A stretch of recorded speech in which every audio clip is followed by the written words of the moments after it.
The summer sky was clear and quiet over the small town of Oak Ridge. Ethan, a 10-year-old boy, sat on the porch of his small house, swinging his legs and staring at the stars. His parents worked long hours at the factory, and most of his friends were busy with their own families. Sometimes Ethan felt lonely, but he loved nights like this, when the air smelled of grass and the crickets sang softly. Suddenly, a streak of light crossed the sky. It moved fast, faster than any plane, and it burned a little blue and silver as it fell. Ethan's heart jumped. He had seen shooting stars before, but this was different. This light grew brighter as it neared the forest behind his house. Without thinking, he grabbed his flashlight and ran toward the woods. The forest was dark and quiet. Leaves rustled under Ethan's feet as he ran. Then he saw a small crater in a clearing, surrounded by broken branches. Smoke rose in thin blue wisps. And in the middle of the crater, a small silver pod rested, half buried in dirt. Ethan's hands shook. He had never seen anything like it. It looked like a spaceship from the pictures in his books, but much smaller. He moved closer. A soft sound came from inside the pod. Ethan bent down and saw a girl. Her skin was pale and almost glowed in the moonlight. Her eyes were violet, large, and frightened. Strange lines glimmered faintly on her hands. She looked weak, like she had been hurt. Ethan's chest tightened. "Hey," he whispered. "Are you okay?" The girl stirred. She opened her mouth but only managed a weak whisper. "Lyra," she said. Ethan blinked. "Lyra?" he repeated. She nodded slightly. He didn't know what to do, but his instinct was to help. He ran home, grabbed a jacket, some water, and a small sandwich, and returned. "Here," he said softly, holding out the sandwich. "You must be hungry."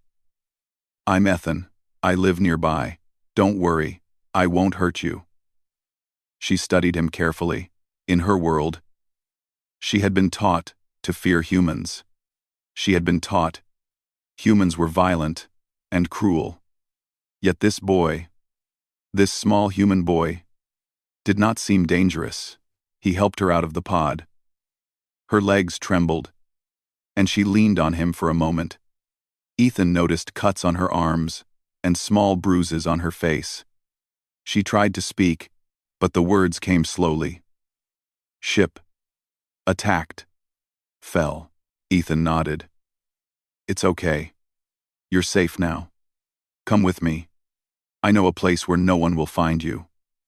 They went to an old treehouse deep in the forest. Ethan had fixed it up over the years. It was small, dusty, and hidden by thick branches. He helped Lyra inside. "This is your new hiding spot," he said.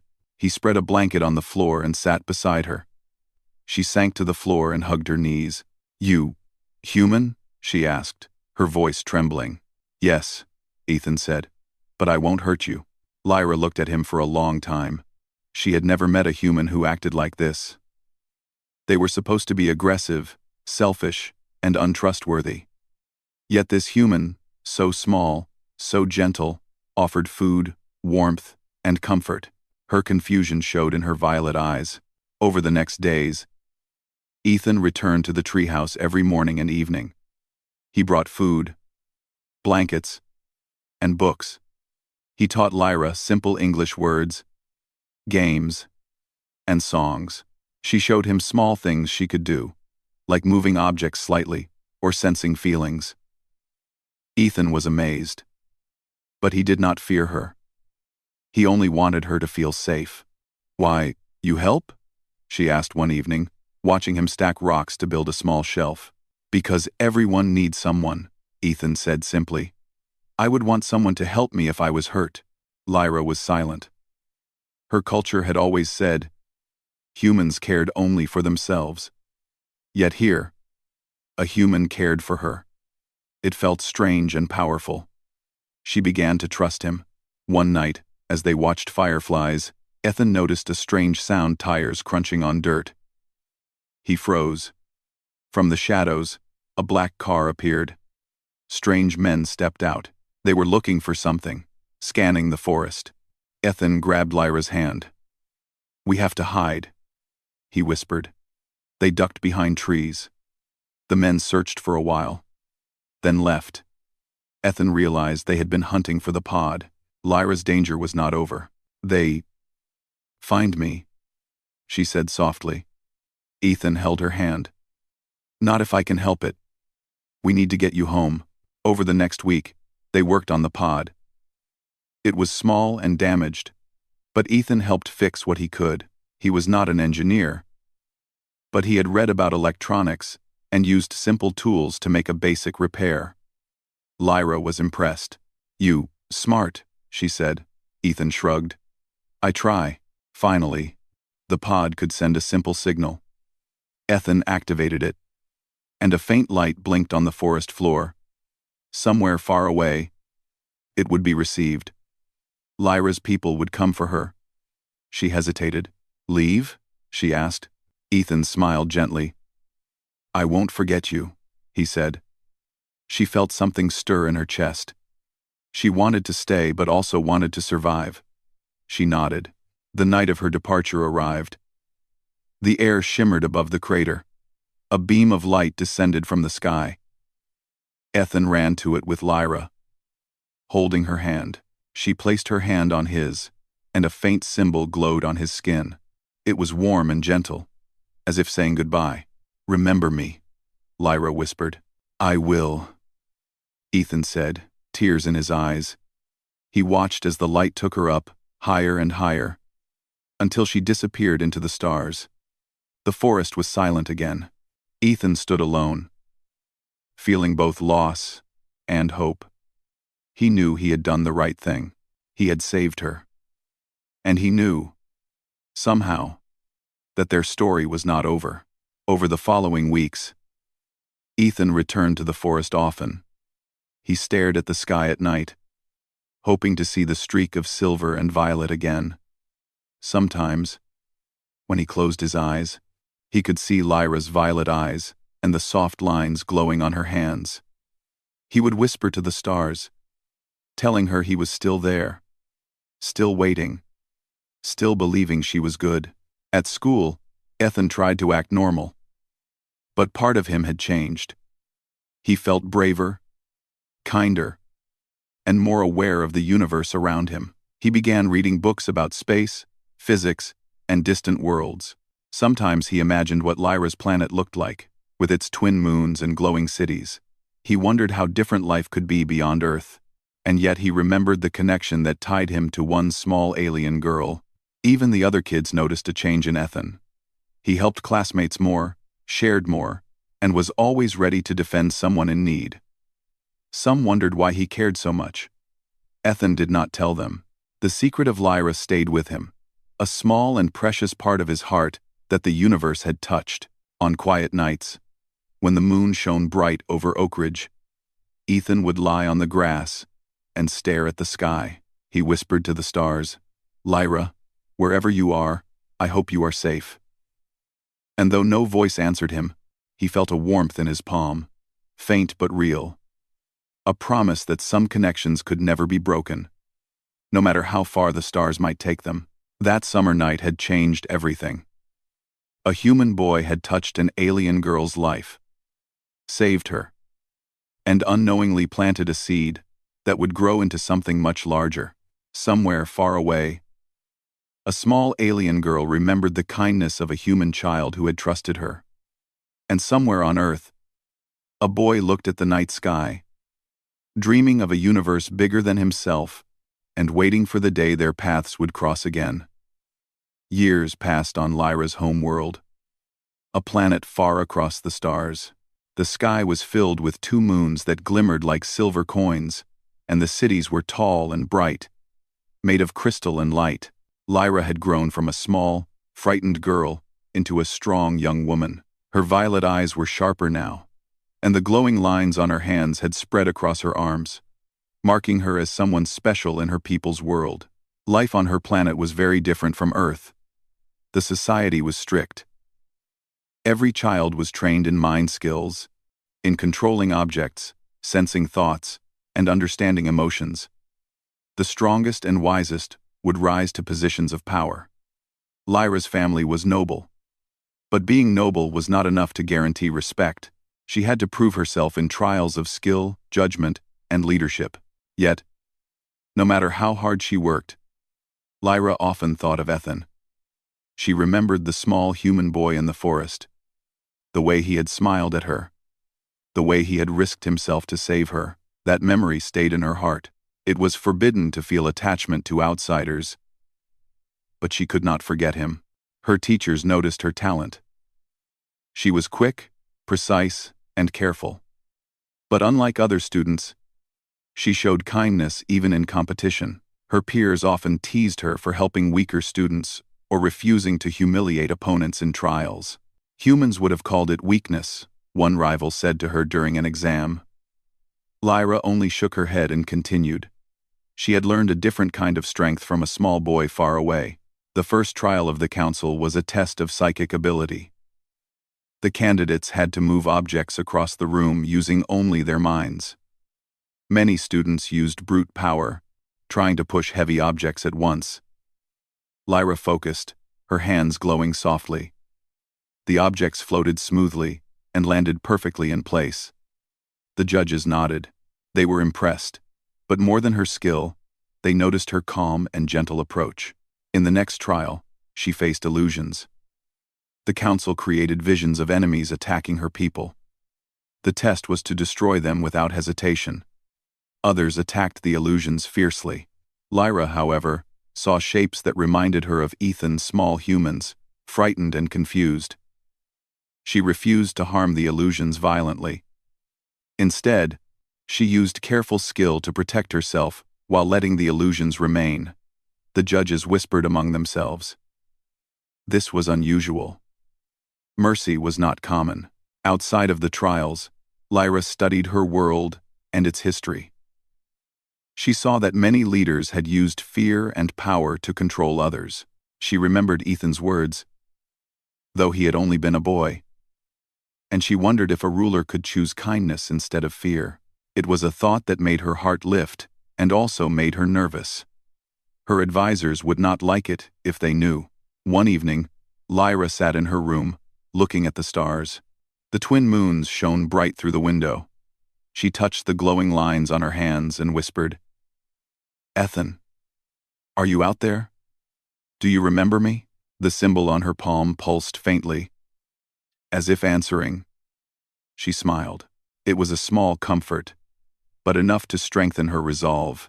The council prepared for the trial of crowns, the final test for leadership. Candidates had to make difficult choices in simulated crises, test their minds and hearts, and show that they could lead not just with power, but with judgment. Lyra knew this trial would decide her future. She trained for weeks, running simulations, practicing her control, and meditating. She was determined not to fail. The first simulation was a starship under attack. Lyra's task was to save as many lives as possible. Some candidates focused on protecting themselves or gaining advantage. But Lyra thought carefully. She remembered how Ethan had risked himself to help her. She chose to rescue the weaker ships first, guiding them to safety before securing her own. The judges were surprised. No one had done this before. They whispered. The second test was of morality. Illusions showed entire planets in danger. Candidates had to make choices that affected millions of lives. The simulations tried to show humans as dangerous invaders, urging candidates to destroy first and ask questions later. Lyra hesitated. She saw the faces of humans she had known, of Ethan's face in her memory. She chose caution, restraint, and solutions that would save lives, rather than destroy. Her fellow candidates scoffed, calling her naive, but the judges nodded. She passed again. The third and final trial was leadership. Candidates faced a council of elders who tested their decisions, judgment, and ability to unite different groups. Lyra answered, with honesty and care. She spoke about protection, fairness, and responsibility. She spoke about understanding others, even those different from themselves. Her words were unusual, but the elders listened. They could feel that her choices came from deep understanding and not just desire for power. Her rival, Kale, challenged her openly. "Mercy is weakness," he said. "Kindness will let our enemies destroy us." Lyra looked him in the eye. "Strength is not in destruction. Strength is in protecting and choosing wisely. Fear is easy. Courage is harder." Finally, the council called all candidates before the ancient crown of light. It glowed softly on a pedestal. One by one, candidates approached. When Lyra stepped forward, the crown's light reacted to her touch. It wrapped around her, warm and radiant. And the energy of her people's star network flowed through her. She felt power, but also responsibility. She was no longer just Lyra, the girl who had fallen from the sky. She was a leader, chosen not only for skill but for heart. As the energy of the crown settled, Lyra saw visions of Earth, faint glimpses of forests, rivers, and stars, and a small boy with kind eyes waving. Her heart clenched with memory and longing. She had grown into a queen, but she remembered Ethan, and the connection between them had never faded. After the crown, Lyra walked through the city. Citizens watched her with awe. Some whispered about her unusual methods, but many were curious. She began quietly gathering knowledge about Earth. Her mind filled with plans to study it, not to conquer it. She wanted to understand humans better, to see if her world's fears about them were true. She would return someday, she decided, and when she did, she would choose carefully, not with fear, but with heart. Her advisors often questioned her. "Why concern yourself with humans?" they asked. "They are weak, unpredictable. They are not worthy of attention." Lyra smiled softly. "They may surprise us. Some may show courage and kindness. That is what a ruler should understand." Ascon.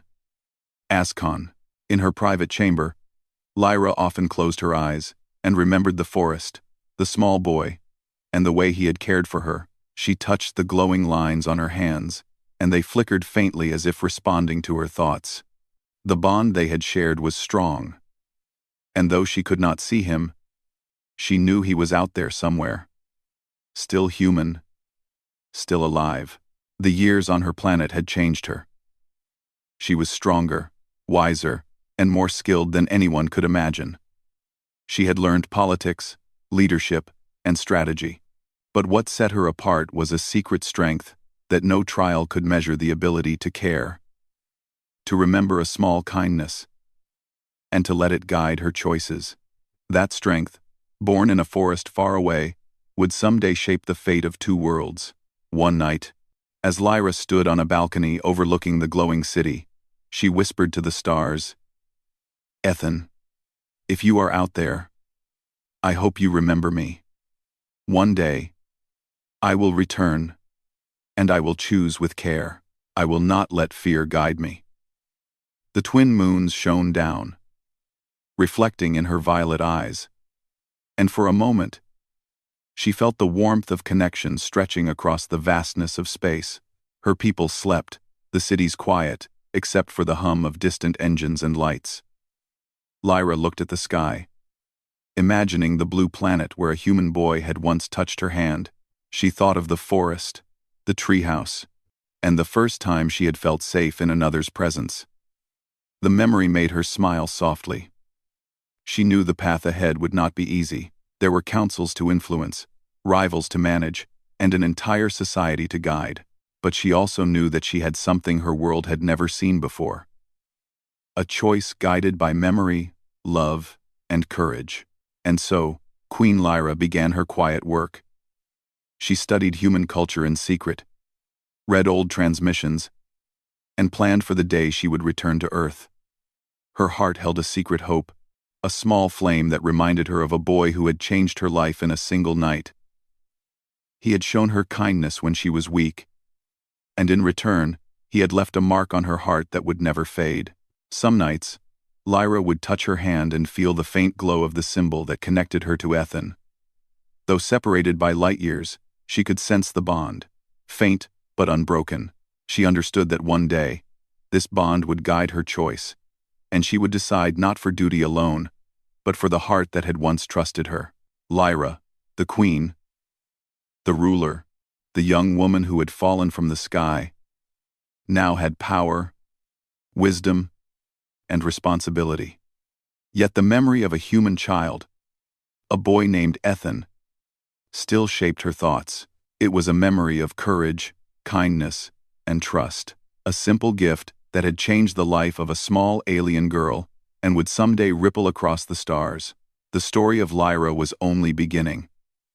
She had survived, grown, and become a queen, but the bond with a human child would one day bring her back to the planet where she had first learned what it meant to be cared for, to be trusted, and to see the universe through another's eyes. She would return, and when she did, the choice she would make could change the future of two worlds forever. Years passed on Earth, and Ethan grew from a quiet, curious boy into a thoughtful young man.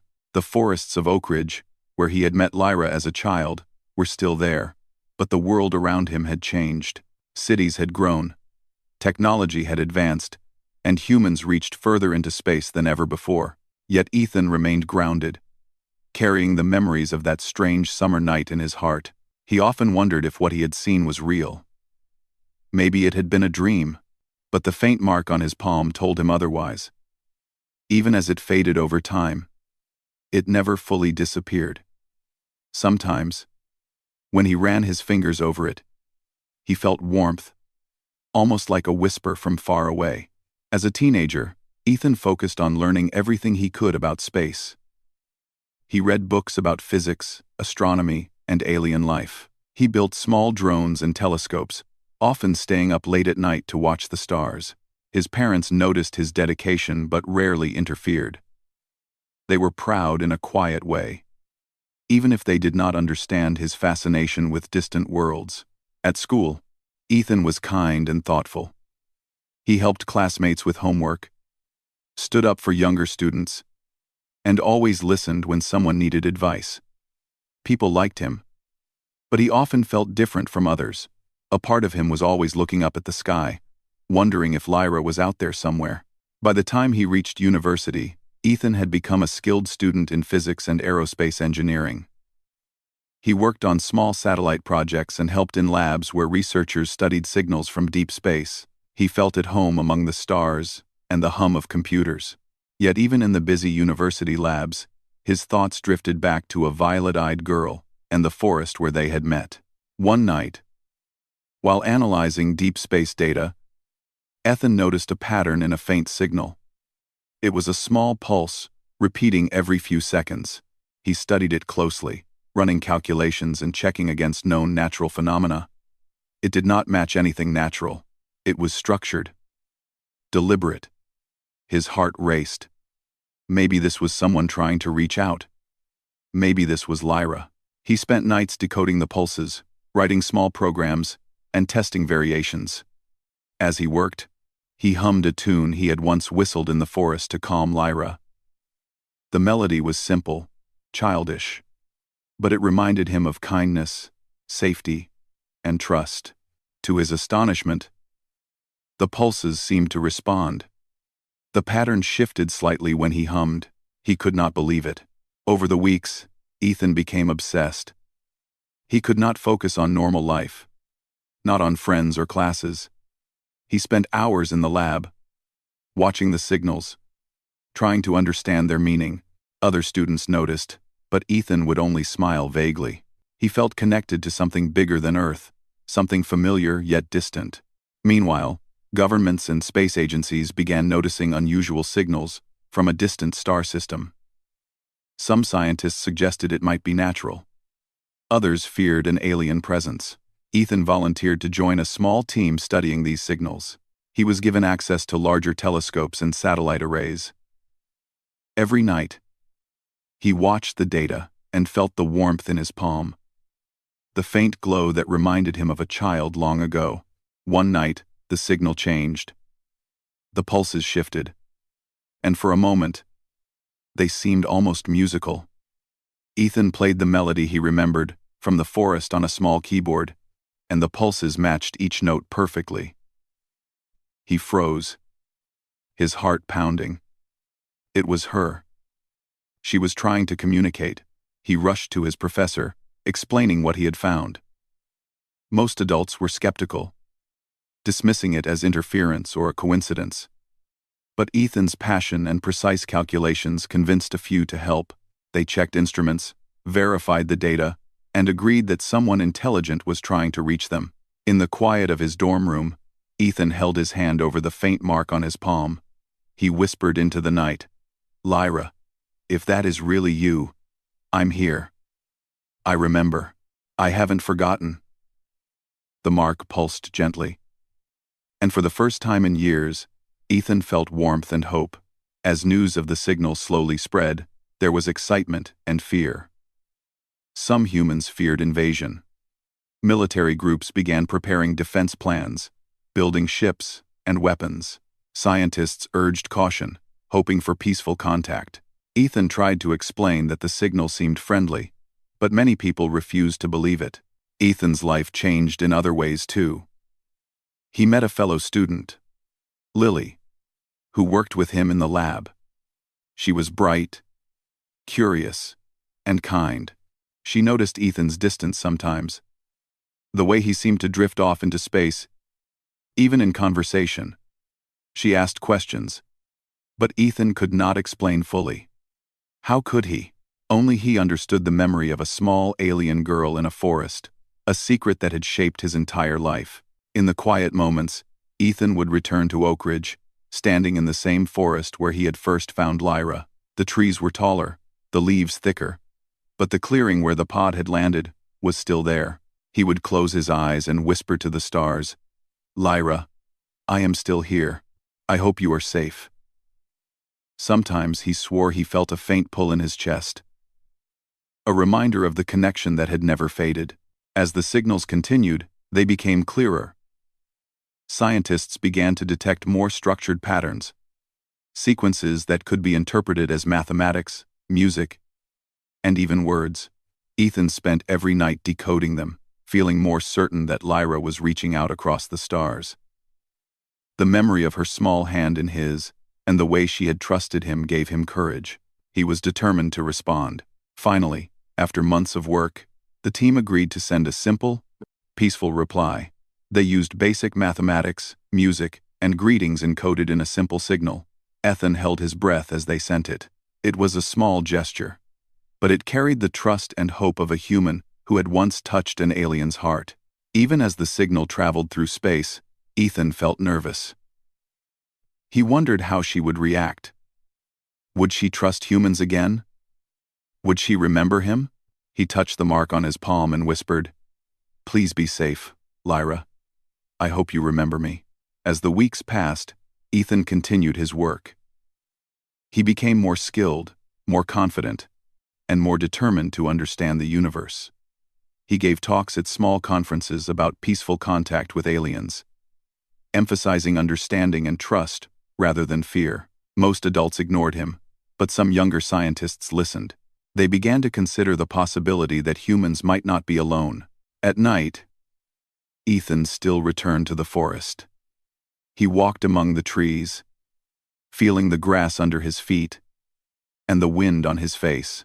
He would look at the sky, at the stars that stretched across the darkness, and imagine her somewhere out there, watching, waiting, and remembering him.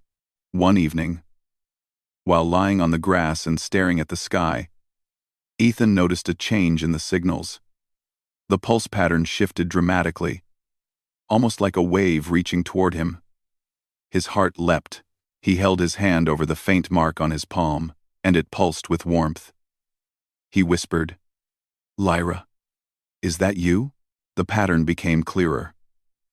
The pulses seemed to carry a melody he had played for her years ago in the forest. He could not believe it. After all these years, she was trying to reach him. trying to connect. He felt tears in his eyes, not of sadness, but of wonder and joy. News of the signals began to spread further. Scientists, governments, and the public grew aware that intelligent life might be contacting Earth. Some feared invasion, but Ethan felt certainty.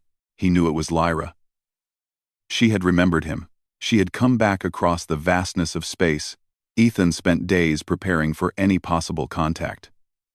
He studied alien communication patterns, human protocols for contact, and ways to ensure safety for both sides.